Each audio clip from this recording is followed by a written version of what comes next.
Bagaimana menghapus tradisi menyogok dan juga titipan di penerimaan mahasiswa baru sudah bergabung bersama kami. Ada Inspektur Investigasi Kemendikbudristek Lindung Saud Maruli Sirait yang informasi terakhir belum bisa bergabung. Namun saya akan langsung bertanya kepada Mas Boyamin Saiman selaku pegiat anti korupsi yang juga sudah bergabung bersama kami. Mas Boyamin, selamat malam. Malam, Kevin, dan pemirsa Metro Kita TV. masih menunggu kehadiran dari Pak Lindung Saud Maruli Sirait. Mas Boyamin, dalam persidangan tersangka Karomani menyebutkan sejumlah nama-nama populer, tidak hanya Zulkifli Hasan, tapi juga ada anggota DPR di sana. Tanggapan Anda seperti apa, Mas Boyamin? Ya, prihatin dunia pendidikan ternyata tercemari oleh hal-hal yang sifatnya rasuah.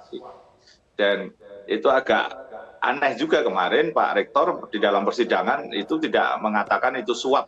Ya kalau tahu bukan suap, gratifikasi.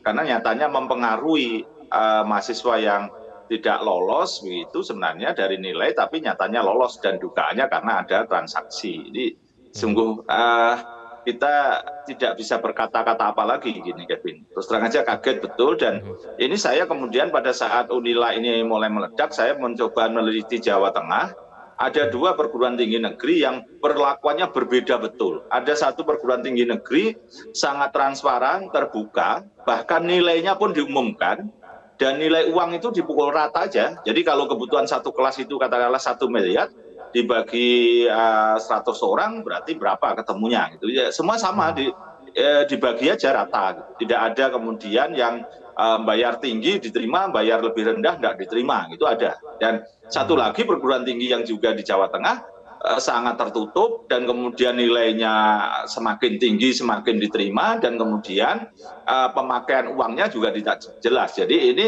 bukan hanya terjadi di Unila, tapi di beberapa perguruan tinggi negeri yang lain diduga ada posisi yang seperti itu. Nah, mestinya ini kan dihapuskan istilah mandiri ini. Kalau toh ada, karena harus membiayai tanda kutip itu, ya diumumkan secara transparan nilai rankingnya, dan diumumkan juga nilai uang yang dibutuhkan dan dipukul rata. Kalau baru tidak ada yang sanggup, baru mundurkan diri, diisi oleh yang berikutnya gitu. Tapi saya sejak awal tidak setuju dengan pola mandiri ini.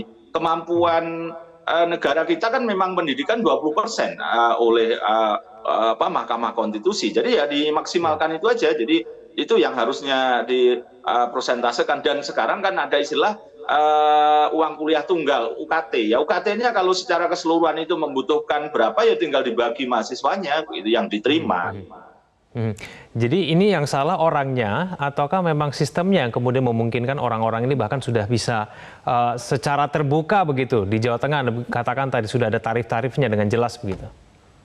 Ya, dua-duanya ya, orangnya ya sistemnya. Karena sebelum ini ada peraturan dari Menteri Pendidikan Ristek Tinggi itu memang memungkinkan mandiri yang berbiaya, dan itu tidak diatur lebih lanjut biayanya bagaimana, harus terbuka atau tertutup gitu kan. Mestinya kalau memang mau benar pendidikan kita kan ya biayanya tadi dibagi rata, kedua juga terbuka nilainya gitu, diumumkan sehingga yang lolos dan tidak lolos kan harusnya begitu. Tapi memang masalahnya juga di peraturan Menteri Pendidikan Pak Nabil Makarim sendiri abu-abu, sehingga ini banyak diterobos, dan hampir sebagian besar kalau boleh saya mengatakan dugaan penyimpangan itu lebih besar, bahkan di angka di atas 60% dugaan penyimpangan. Karena saya baru menemukan satu kampus di Semarang itu yang betul-betul transparan, terbuka, dan cara mandirinya betul-betul bisa diuji, dan tidak pasti kemudian tidak ada suap di situ karena semua terbuka. Saya baru menemukan satu, dan itu perguruan tinggi negerinya tidak terlalu besar di Semarang ini.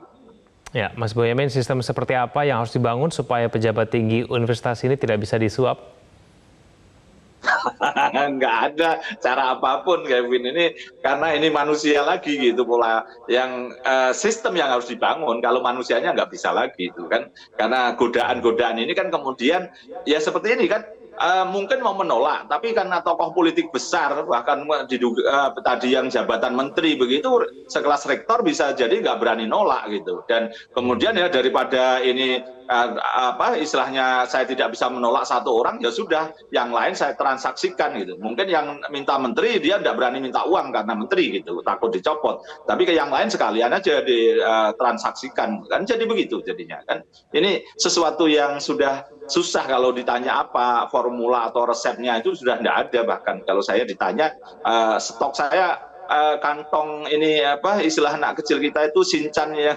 Doraemon itu tidak ada kantong ajaib untuk bisa membuat formula tidak akan ada suap sepanjang ini formula cara masuk mandiri ini kemudian dibuat abu-abu begitu. Maka ya harus dibuat sistem. Contohlah di Politeknik Semarang, saya sebut aja begitu. Saya sebut bahwa itu yang paling bagus cara membuka mahasiswa baru yang diproses secara mandiri tapi juga terbuka, nilainya diumumkan, uangnya juga istilahnya tidak pada posisi membebani begitu. Jadi ini bisa dicontoh kok ini Politeknik Semarang ini yang kemudian menurut saya itu bisa jadi contoh. Tapi perguruan tinggi negeri yang lain yang besar-besar bahkan malah nilainya aja kalau kita tanya, kita minta dibuka nilainya umumkan, nggak berani umumkan. Berarti kan ada sesuatu yang ditutupi.